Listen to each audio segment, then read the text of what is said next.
Frères et sœurs, nous célébrons en ce dernier dimanche de l'année liturgique A la solennité du Christ, roi de l'univers.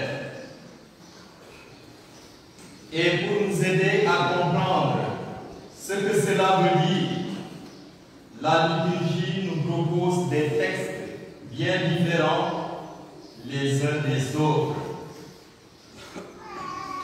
Tout d'abord, la première lecture, tirée du livre d'Ézéchiel, nous montre comment le Seigneur est un véritable berger qui prend soin de son peuple. Mais il le fait d'une manière particulière. Il s'adresse à chacun et à chacun, du plus grand au plus petit. Le Seigneur insiste sur le fait que c'est lui qui agit. C'est lui qui conduit le troupeau.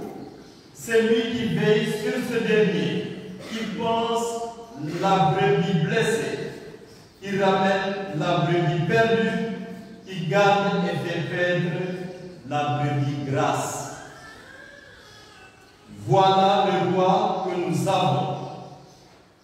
C'est un roi qui part à notre recherche.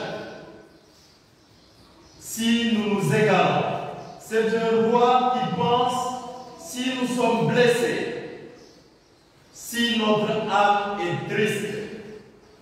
C'est un roi qui s'abaisse devant nous pour nous laver les pieds.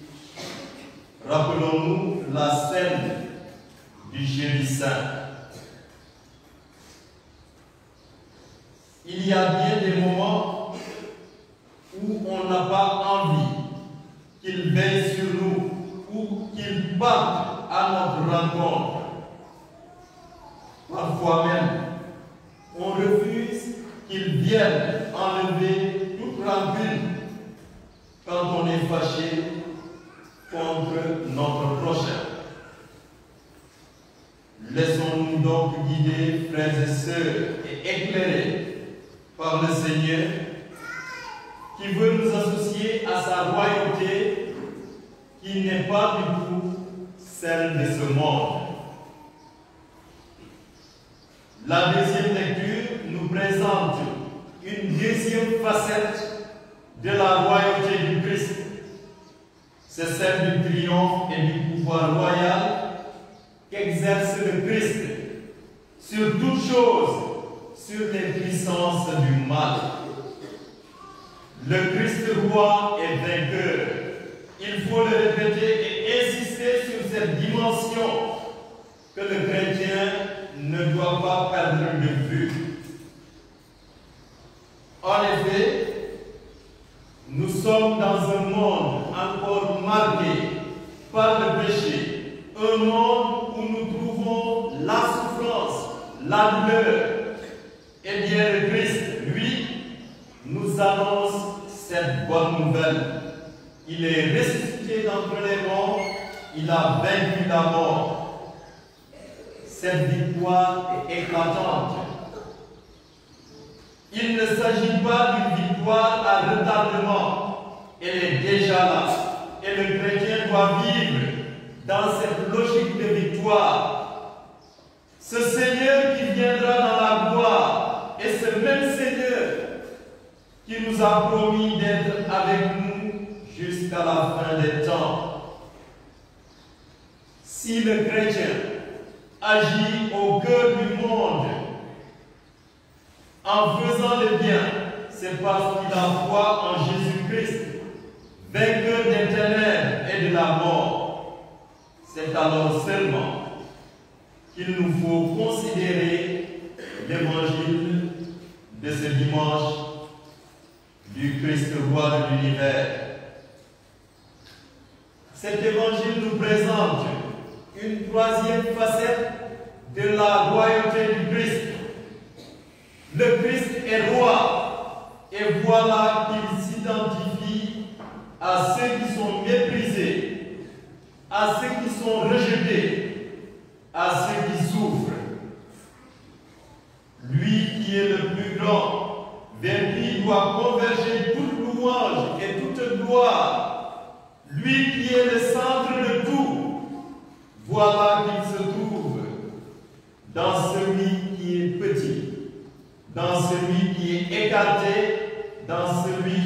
pas considéré. Nous découvrons ainsi que ce roi, qui a la première place, occupe aussi la dernière place. Dans la vie, frères et sœurs, il y a deux places que nous n'aurons jamais en même temps. La première et la dernière. Soit nous occupons la première place, ou bien nous occupons la dernière, mais pas les deux à la fois. Contrairement au Christ qui a ces deux places. Ce sont celles de notre Seigneur, ces deux places. Si nous voulons honorer le Christ en sa première place, c'est-à-dire dans sa gloire, honorons-le aussi en sa dernière, c'est-à-dire dans le service.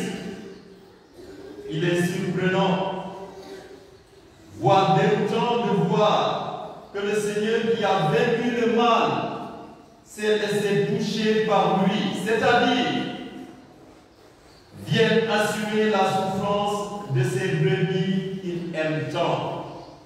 Certes, le Christ est le roi, il vient nous juger au dernier jour,